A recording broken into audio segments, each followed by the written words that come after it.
Okay.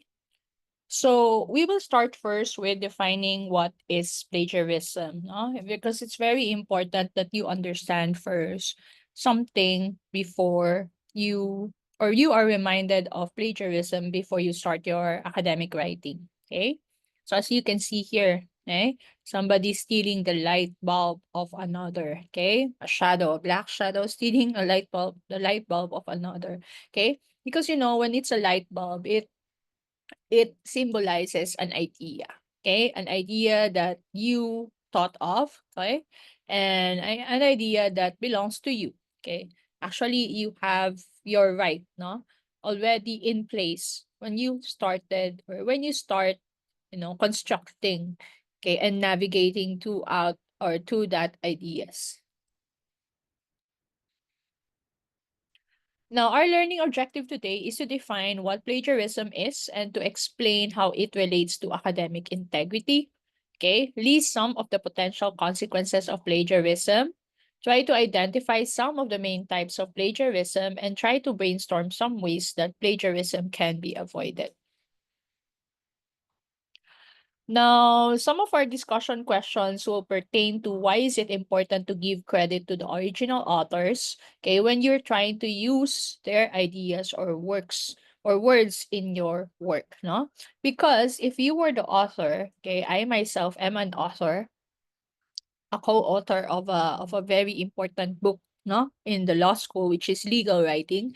I don't want other people stealing my work or not citing me, okay, when they are doing their research papers, okay. Now it's very disheartening if people will be doing that, okay, because that constitutes stealing other people's ideas, these ideas that do not really belong to the person borrowing it for a while, no. Now, when we define plagiarism, we have to define plagiarism as an act. No? When we say an act, no, it is a conscious act because there are acts which can be considered as unconscious. Okay, it can be based on the person's mental capacity. It can be based on the person's lack of understanding of things. No, but here I will define plagiarism as more of a conscious act, not just an act. No, because when there's consciousness, then there is this will. No, and if the will is present, then definitely um the person has already decided that okay, I will not cite, I will just copy this and then paste it on my academic work. So in short, it's a conscious act, no? And it's punishable since it's a conscious act, okay, because unconscious acts are usually not punishable, no? But here conscious act, which is punishable because it is using someone else's ideas, someone else's work, and someone else's intellectual property. Okay? Just last week, I think, or yeah, last week we celebrated International Property Law Day. So without proper acknowledgement or permission and presenting it as one's own, okay, and it is a very grave offense, a grave academic offense, and a very serious and ethical academic offense. People get, ostracized. People get fired because of plagiarism, no. And of course it leaves a mark on the minds of the people who knows you, no? That you are this type of person with this type of character, no. In short, that's academic theft, no. If theft is already punishable in our laws, no, academic is all theft is also punishable, okay, definitely. Now, an etymology for the word plagiarism comes from the Latin word plagiarus, which means kidnapper. Okay? So, kidnapper, to kidnap something which is not or who is not yours, who is not who is unwilling, no? In short, the authors of the original text are unwilling. Okay? But people who copy their texts or these authors' works are very much willing, no, to not cite, no, to copy the entire work, no, without proper attribution.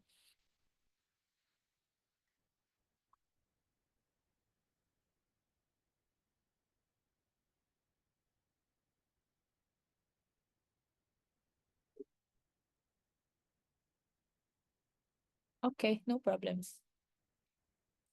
Now, academic integrity is also about following ethical guidelines and principles in your schoolwork. Okay, integrity is very important, guys.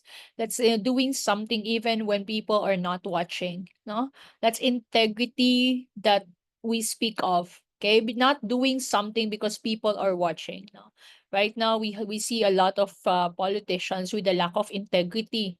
Okay, because they're doing everything for publicity. Now, when it comes to you as a student, I have seen a lot of types of student, no, kinds of student rather. There are students who just do it for the show. There are students who do it for popularity. There are students who really do it for their own self improvement, but just very few of them, no. But academic integrity is about following ethical guidelines and principles in your schoolwork. So your character must be infused with honesty, with fairness, with trust, and respect. Otherwise, of course, if you are not bound by these character or these principles in your character, it is very easy for you to sway, no, to not do the right thing. Okay, so academic integrity is very important because without this, no, we won't have any positive learning environment. Okay, our environment will be hostile and disrespectful. And that's the reason why in LaSalle, no, we are very strict about this. Is our institution, our university spent millions of pesos, no, just to infuse Turnitin and AI, no, and have have contracts with the corporations managing this applications, no, and got it infused with our Canva subscriptions. Okay, and they paid millions of pesos, guys, no, because of course, if they won't, no, that will be infringement. Okay. And of course, number one in our school is that we have to maintain a very positive learning environment for the students and of course for the people who work there. No. Now, what are some reasons a student might be tempted to plagiarize? Of course, number one is laziness. Number two is definitely procrastination. Some students do it at the last minute, okay, or do their work at the very last minute. Some students just don't find time, no, or to make time. They have the time that but they won't make time to properly cite or to properly do their work, and that's very problematic. It speaks of the character of that individual. Now, given that you have your chosen strand, no, definitely you know that you have to also allot a lot of time, okay, in your character and your skills development. Okay, so you have to allocate proper time, okay, and in the proper skill. Okay, and part of it will be your academic writing skills and even your presentation skills, right? Now, when you're doing presentation, you don't want to be presenting something that you have stolen from another person. Okay. And it looks very what odd if you will be presenting some statistics without citing a particular organization, okay, or an institution or an author, okay, and just trying to create this false assumption that that data came from you, right? So, how does plagiarism affect your learning and growth as a student? Definitely, if you are a dishonest student, this question won't matter to you. No. Because for you, you think that you improved rather than you did not, no? You think that since you were able to pass a very nice academic material whose contents it's not yours, no, you think that you accomplished well and you accomplished the task. But definitely, if you look closely, no, was there growth in you as a student if you plagiarize? No. Okay? Because that is just a borrowed skill or a borrowed material that did not contribute to any of your skill. Okay? So it does not really contribute to your learning, not even to your academic growth. Now, we have different types of plagiarism. Okay. And we start with the word self-plagiarism. Okay. Self-plagiarism occurs when an individual reuses rather their previously submitted work, their own previously submitted work for a different assignment or course without proper acknowledgement or permission. Now, some students may say, but it's mine. Why should I cite myself? Definitely, no? It's a form of academic dishonesty because first, you submitted an already previously submitted material. That's number one. Number two, you failed to mention that you have that material by properly citing. That's number two.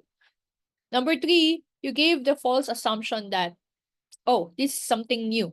Okay. So the professors thought that, oh, you're so good. Oh, oh, that's why you're good because it's already corrected and it's already submitted, you know, when you were in junior high school. You're just recycling the work. So that constitutes academic dishonesty, right? Okay, so it is really a misrepresentation. Okay, you're forming a what? An image that is not really you, no? That is your lazy image, but fronted as a good scholar or a good student. So that's really sad. Empathetic also. Now, let's move to the other one. Oh, some examples that I can give here will be a student who fails a science unit and is required to retake the course the following semester. That student submits a previously graded report as if it were new and original without making any other change or changes or not even informing the teacher that it is the same work. Okay? Now, in an English class, okay, a student submits an essay which they have already used before in a project. So they are using the same work in multiple classes, okay, without permission or without information or without presenting this information to the professor. So another word for self-plagiarism will be auto-plagiarism, okay? So, or augmented, or auto-plagiarism, okay, can be in the form of augmented self-plagiarism, okay, or segmented or salami self-plagiarism. Okay, have you tried eating salami? Okay, now, these two types, let me just see whether I expounded on this. Yes, these two types of self-plagiarism. Okay, we start with the word augmented. When you say augmented, to make or become big, right? So when a person works three part-time jobs, in one day, that person is trying to augment his income. Okay, maybe that is a self-supporting student. Okay, so augment means to make something bigger, right?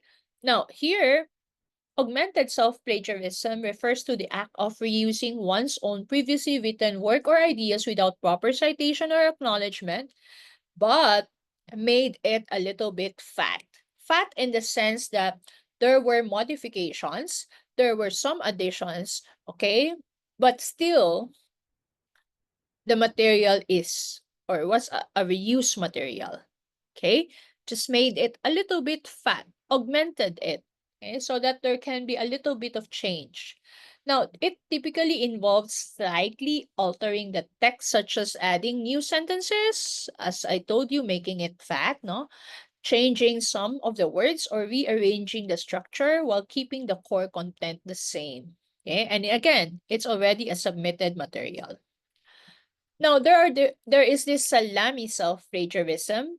Salami self-plagiarism refers to the practice of breaking down a single piece of research or content into smaller incremental publications. No? So typically, with minimal information or minimal new information added. So in salami slices.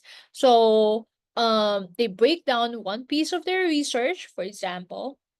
This is very common for PhD students, no?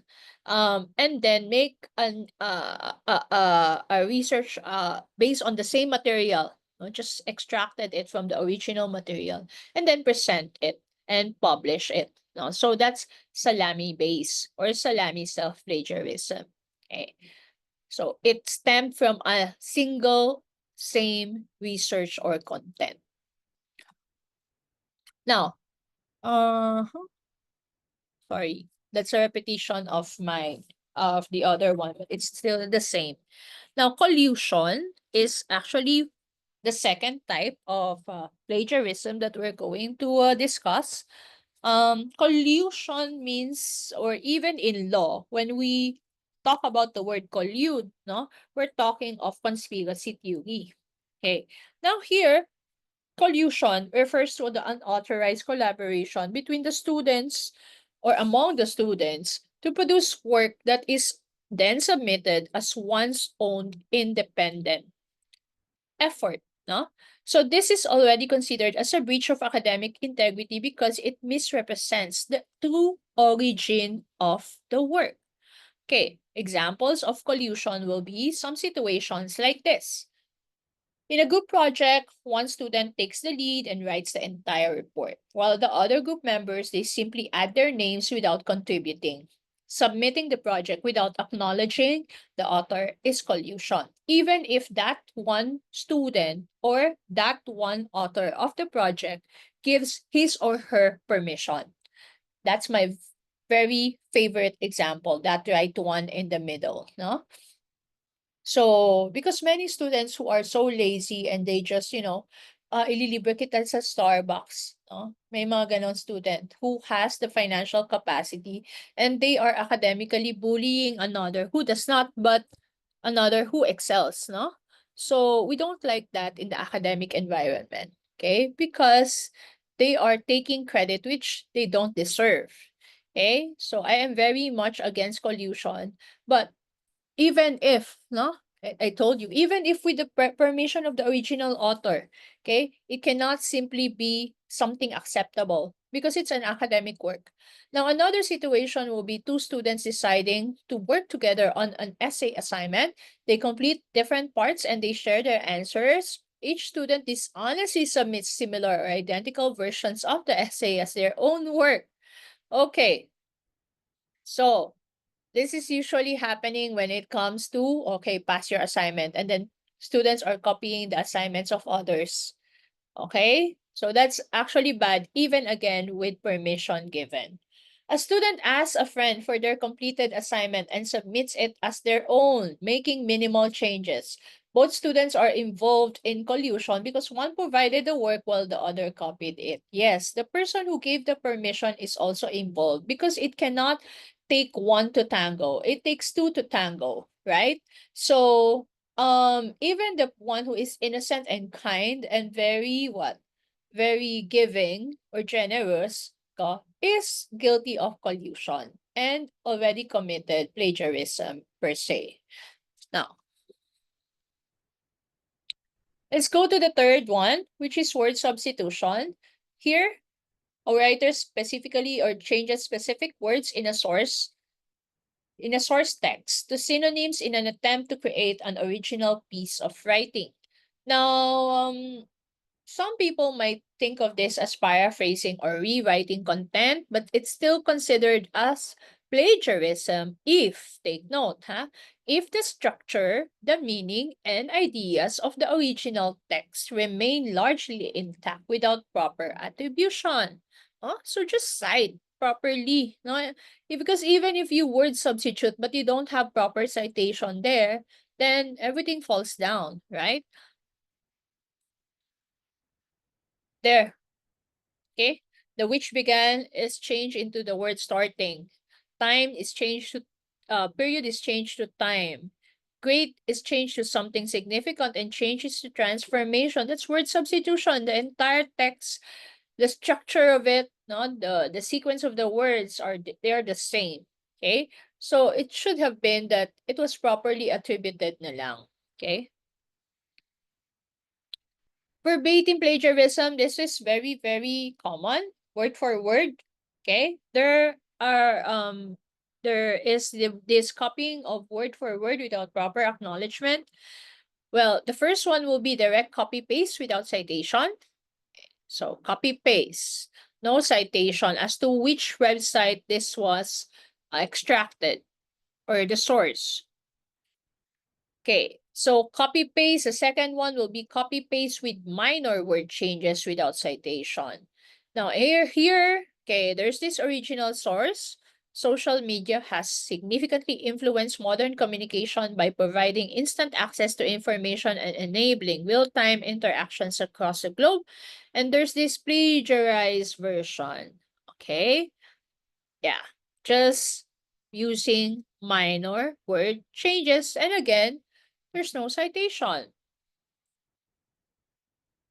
Mosaic or mosaic plagiarism. So have you seen a mosaic art when you enter a church, a very old church, especially during the time of the Spanish era, no? We have adapted mosaic. So those broken or not segmented or little or patches of artwork, no? But in the form of crystals, and it's, where the light passes through, okay, different rays inside the church, no? So that's part of mosaic art. Now we have also mosaic plagiarism, and we refer to this one as patchworking, no? Chop chop. So here it occurs when a person takes phrases, ideas, or pieces of text from various sources and tries to blend them rather into a new work without properly citing these original sources. So patch writing is so prevalent among all students. They patch and patch and patch. No? And normally we catch these types of patch writing because there's no sense in the paragraph.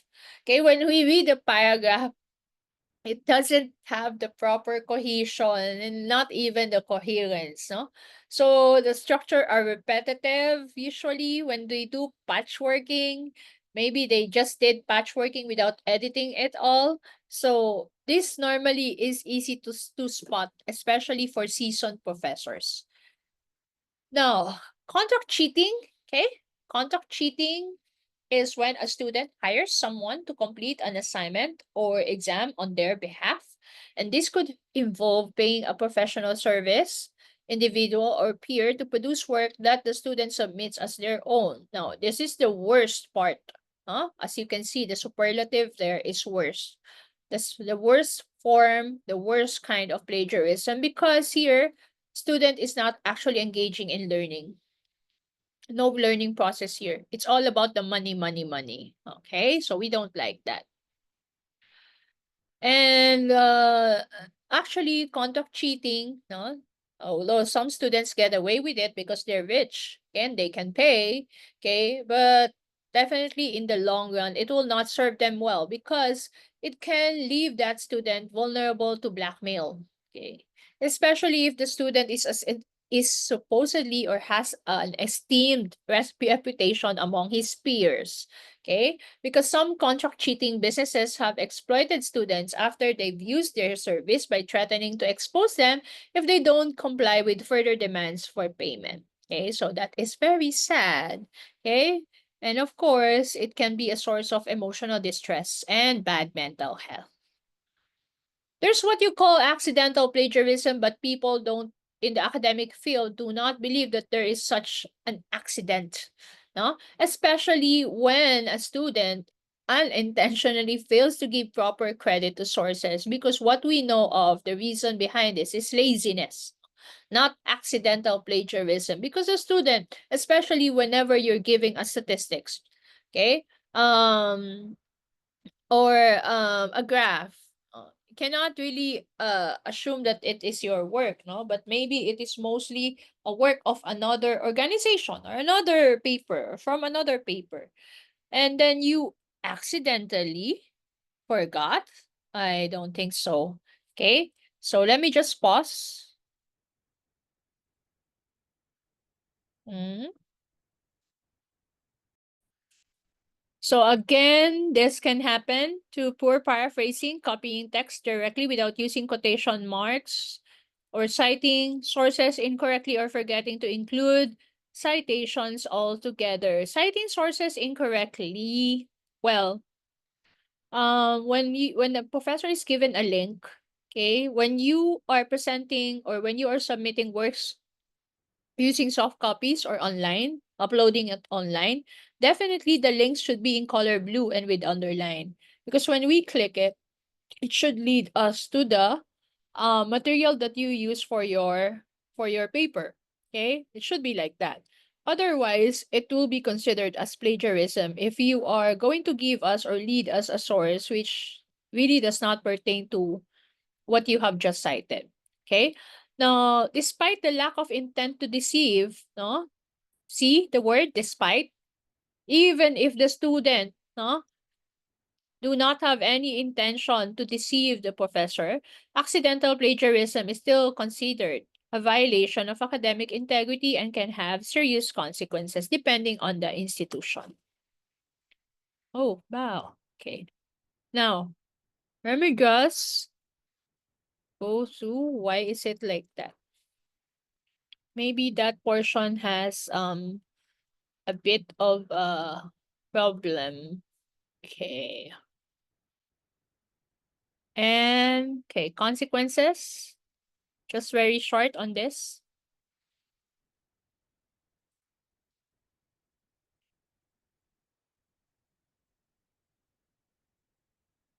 So definitely academic penalties, no? Assessment resubmission. I always ask my student to resubmit. Give them around 2 chances. After that, no more. No.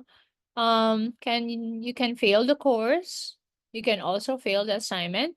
Usually, a plagiarized work will receive the lowest grade. Okay.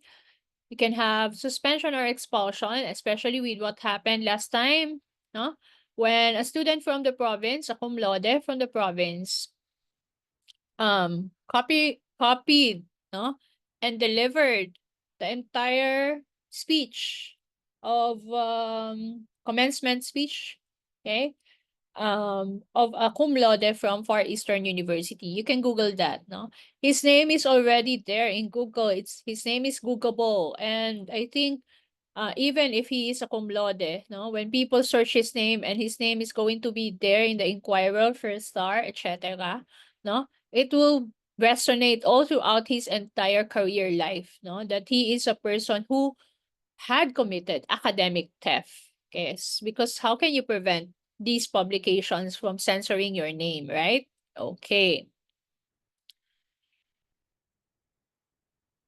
Now, until here, okay, personal consequences will include damaged reputation. Awards and scholarships may be retracted or revoked. Increased stress, okay, after committing plagiarism and it became known to people, definitely the aftermath is something that is despicable. Self-esteem and confidence level, okay, will be lost. Okay, as for the legal penalties, plagiarism is very much connected to copyright infringement, especially when it comes to printed work. Okay, yeah, printed work. So it can lead to legal action if it involves violating copyright laws. Yes, it's punishable in our laws. No, you can have or you can be penalized with a huge sum of money depending on the damage done or the damage inflicted.